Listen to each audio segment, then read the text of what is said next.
Kaixo, 2021 garren urteko ohiko deialdiko azterketa egiten gabiz eta B2 ariketa egiteragoaz, bai? Esaten du, izan bedi funtzio hau fx berdin ax berriru gehi bx gehi 11, a. kalkula itzazu a eta b parametroen balioak fx funtzioak mutur erlatibo bat izan dezan 2 puntuan. Bueno, orduan, 2 puntuan mutur erlatibo bat baldin badu, hemen bi gauza egin daikeguz. Bai? Alde batetik, badakigu 2 puntutik pasatzen dela, horrek esan nahi du funtzioa ordezkatzen baldin badugu funtzioaren balioa izan behar dela 5, eta gero mutur erlatibo bat baldin badago puntu horretan, horrek esan nahi du deribatuak puntu horretan eman behar duela 0. Orduan, honek izango dira erabiliko ditugun bi datuak a eta b parametroak kalkulatzeko. Alde batetik, funtzioan ordezkatuko dugu bi, beraz geratuko litzaiguke a bider bi berriru 8 gehi b bider bi gehi 11 berdin 5. Eta bueno, hau pixkat gehiago garatzen baldin badugu, geratzen zaigu 8a gehi bi b berdin -6. Eta gero beste alde batetik, deribatuan bi ordezkatu behar dugu, horretarako deribatua egin behar dugu lehenengo, eta orduan egingo dugu hementxe. Deribatua izango litzateke 3a x berbi gehi b. Orduan orain egingo duguna izango da deribatuan x dagoen lekuan bi ordezkatu, orduan geratuko litzaiguke 3 bider a bider bi berbi gehi b, eta hau izango litzateke 0. Bueno, garatuko dugu pixka bat gehiago, bi berbi lau bider 3 12, beraz hau da 12a gehi b berdin 0. Eta orduan orain, bi ekuazio hauekin egingo duguna izango da laburtze, berdintze edo ordezkatzen metodoa erabili. Nik egingo dudana izango da ekuazio hau bider bi egingo dut, eta horrela hemen izango dut bi b eta hemen ere bi b. Eta laburtze metodoaren bidez egingo dut.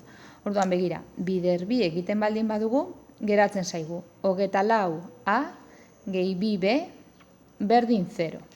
Orduan orain bai, bi hauen arteko kenketa egiten dugu, eta begira, 8a ken 24a ematen du -16a. Bi b ken bi b 0, eta -6 ken 0, -6. Orduan hemendik ebazten dugu, haren balioa izan behar dela -6 zati -16. Eta hau ematen du, honek ematen du, 3 8. Orain egin behar duguna da 3 8 haren balioa ordezkatu behar dugu ekuazio honetan edo honetan berdin dionon, bai? Eta horrela aterako dugu beren balioa. Hartuko dugu adibidez lehenengoa. Orduan, lehenengoa hartzen baldin badugu geratzen zaigu 8 bider a kasu honetan dela 3 8. Gehi bi b berdin -6. Bueno, 8 eta 8 badoaz, eta orduan bi beren balioa izango da -9 zati bi. Honek dira a eta b parametroaren balioa. Goazen orain b atalarekin.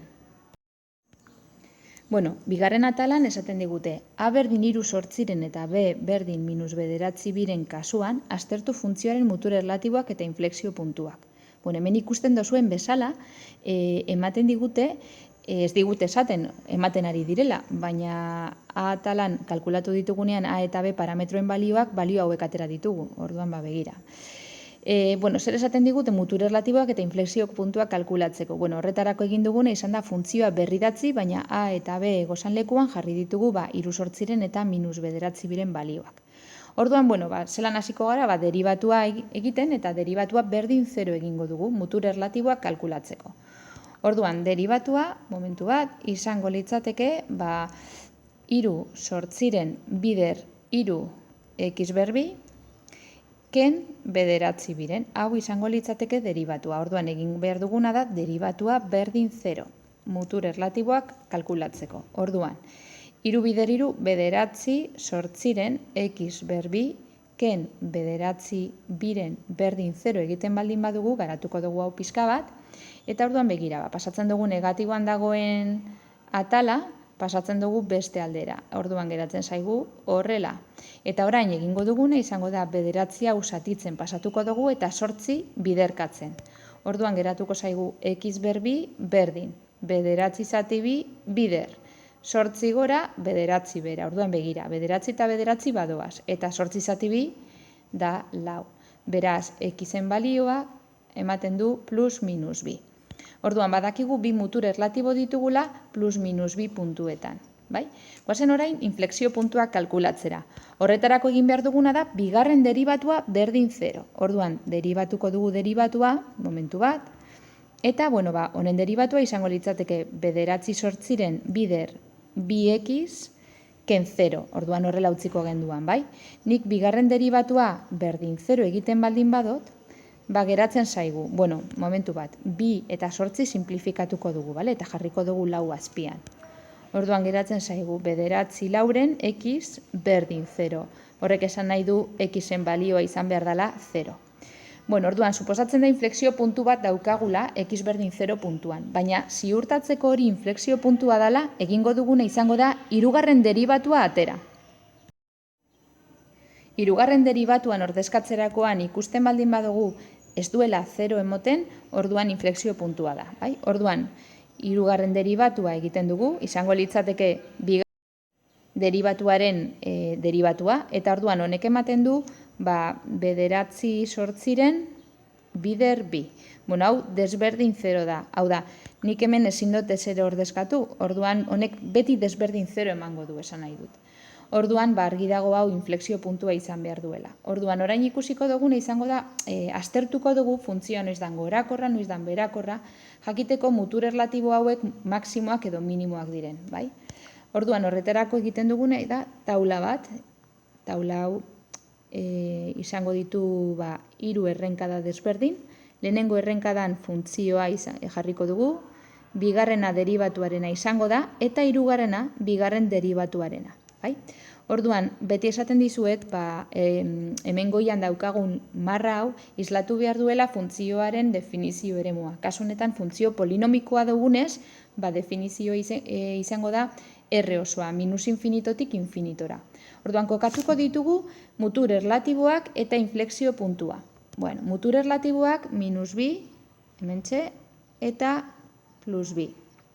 Eta inflexio puntua, bigarren deribatutik ateratako inflexio puntua jarriko dugu bakarrik bigarren deribatuan, minus 2 eta 2 artean. Orduan, hasiko gara aztertzen lehenengo eta behin deribatuaren ikurra 3 tarte hauetan. Minus 2 eta 2 artean hartzen baldin badugu hor tartean dagoen balio bat, adibidez 0, eta ordezkatzen baldin badugu deribatuan ikusten duzuen bezala emango du negatibo. Orduan, negatiboa ematen duenez badakit hemen funtzioa dela beherakorra. Minus 2 baino txikiagoa dan balio bat hartzen badugu, adibidez minus 10, eta ordezkatzen baldin badugu deribatuan ikusiko duzu ematen duela positibo, eta gauza bera gertatzen da 2 baino handiagoak diren balioekin. Orduan hemen funtzioa da gorakorra. Horrek esan nahi du hau izan behar duela maksimoa eta hau minimoa. Eta bigarren deribatura baldin bagoaz, 0 baino txikiagoa dan balio bat hartzen baldin badugu, adibidez minus 1, eta ordezkatzen baldin badugu bigarren deribatuan ikusten duzuen bezala, minus 1 hemen jarriz, geratzen zaigu bigarren deribatua negatibo. Horrek esan nahi du, minus infinitotik 0ra funtzioa izango dela ganbila. Eta 0 baino handiagoa dan balioekin positiboa geratzen da, eta orduan izango da aurra. Hau bat dator hemen gertatzen danarekin, ezta? Hemen maksimo bat baldin badago argi dago funtzioa hemen izan behar dela ganbila, eta hemen izango dela aurra. Orduan orain kokatuko ditugu, emango ditugu maksimoa eta minimoa osorik, puntu osoa, eta esango dugu nondik noradan gorakorra, berakorra eta abar, bai? Orduan, jarriko dugu alde batetik. Gorakorra dala minus infinitotik minus 2ra eta 2tik infinitora. Beherakorra minus 2tik 2ra. Gero daukagu maksimo bat, momentu bat, ez daukat leku askorik, baina maksimoa daukagu minus 2 17 puntuan, bai? Zelan lortu dut 17 hau? Egin dudana izan da minus 2, x berdin minus 2 ordezkatu dut funtzioan, bale? Hemen ordezkatzen baldin baduzue, ikusiko duzu ematen duela 17. Ondoren minimoa emateko, 2 hori hartu dut eta ordezkatu dut funtzioan. Horrela ateratzen dut minimoaren bigarren koordenada. Minimoa egongo da 2 5 puntuan. Eta geratzen zaigu ere bai inflexio puntua. Inflexio puntua, momentu bat, dago 0 puntuan, eta 0 ordezkatzen baldin badugu jatorrizko funtzioan, ikusten duzuen bezala, ematen du 0 11. Eta gero, esan behar dugu ere bai, funtzioa dela ganbila minus infinitotik 0 arte, eta aurra, momentu bat, 0-tik infinitora. Eta bueno, horrela erantzun dugu bigarren atala. Goazen orain hirugarren atalarekin. Bueno, goazen orain hirugarren atalarekin, bai? Hirugarren atalan eskatzen digute funtzioaren adierazpen grafikoa egiteko eta bere azalera kalkulatzeko x ardatzarekiko osatzen duen eremuaren azalera -2 eta 2 puntuen artean. Bueno, grafikoa egiteko badakizue beti jarraitzen ditugula 4 pausu. Lehenengo pausua da bere definizio eremua zehaztea. Orduan, funtzio honen definizio eremua izango litzateke R osoa funtzio polinomikoa dalako. Bueno, bigarrenik da asintotak kalkulatzea, baina funtzio polinomikoa dalako ez dauzka asintotarik. Zer da egiten duguna, aztertzen dugu infinitoan eta minus infinitoan bere adarrak norantza doazen. Goruntz edo beruntz doazen jakiteko, aztertzen ditugu bi limite horiek. Orduan, jarriko dugu limitea funtzioaren, momentu bat, limitea. Bueno, funtzioa jarriko dut, funtzioa idatziko dut. Fx jarri beharrean, bai? Infinitoan izango litzateke 3 x berriru, ken 9 biren, x gehi 11. Orduan, limite honen balioa badakizu ematen duela infinito. Horrek esan nahi du, infinitoan funtzioa goruntz egingo duela. Bai? Ez dut orain utziko gesi hau, ez dakit gesi hau egin beharko dudan eskerrerago edo eskumarago. Bai? Baina geratzen gara alde honetatik funtzioa goruntz egin beharko duela. Orduan, orain atzinduko dut, eta, bueno. Eta minus infinitoan, momentu bat, idatziko dugu, minus infinitoan, 3 x berriru, ken 9 biren x gehi 11. Bueno, minus infinitoan gertatzen dena da, hau positiboan jarri behar dugula, eta x dagoen lekuetan minus x jarri parentesiekin. Eta begira, maila goreneko monomioan zer da gertatzen dena, berretzailea bakoitia danez negatibo geratuko zaigula. Orduan, limite honen balioa izango da minus infinito. Horrek esan nahi du, eskerraldetik funtzioak bere egingo duela. Baina berriro ere, ez dut gezia utziko, ez dakit gero eskumarantzago edo eskerrarantzago kokatuta geratu beharko da, orduan bada espada, orain utziko dugu margostu barik. Bale, hirugarren puntua edo pausua zan ebaketa puntuak kalkulatzea, bai?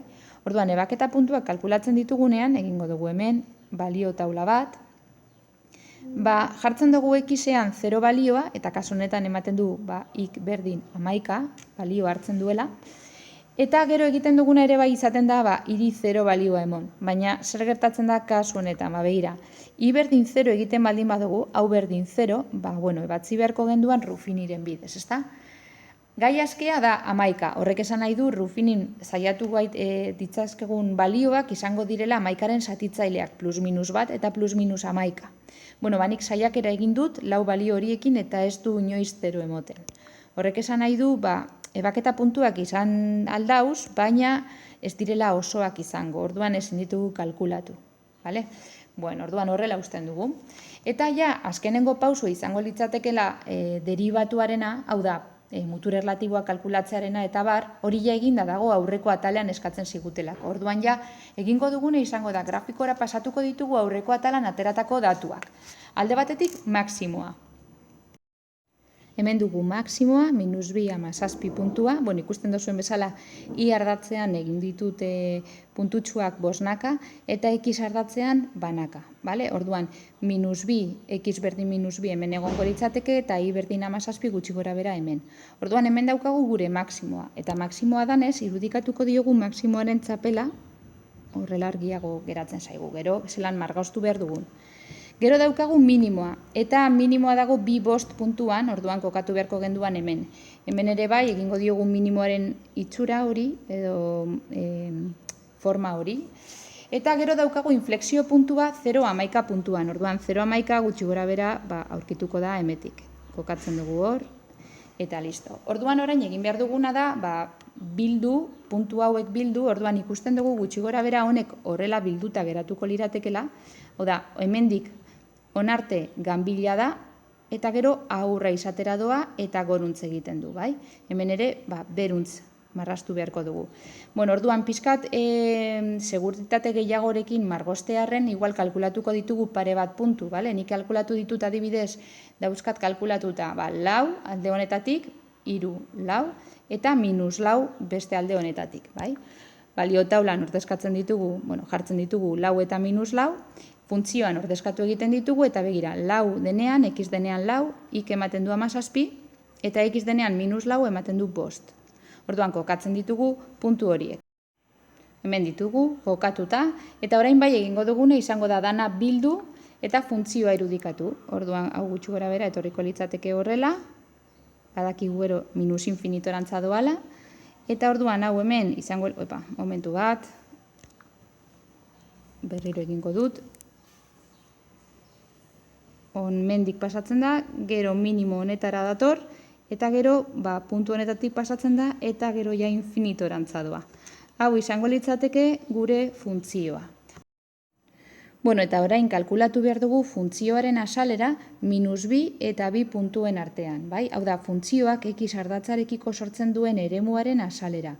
Minus 2 eta 2 puntuen artean. Orduan, lehenengo eta behin irudikatuko dugu, margoztuko dugu eremu hori. Bai? Minus 2 puntua hemen dago, hemen 2 puntua, eta orduan, funtzioak 2 puntu horien artean x ardatzarekin sortzen duen eremua izango litzateke hau. Horiz margozten ari nazen eremu hau, bai? Orduan, eremu honen asalera kalkulatu behar dugu. Eta, zer gertatzen da, minus 2 eta 2 puntuen artean ez dagoen ez ebaketa punturik, orduan, zuzenean, integral bakar batekin, ja kalkulatu ahal izango dugu eremu honen asalera. Egin beharko duguna, momentu bat, izango da, funtzioaren fx funtzioaren integral mugatua minus 2tik 2ra, bai?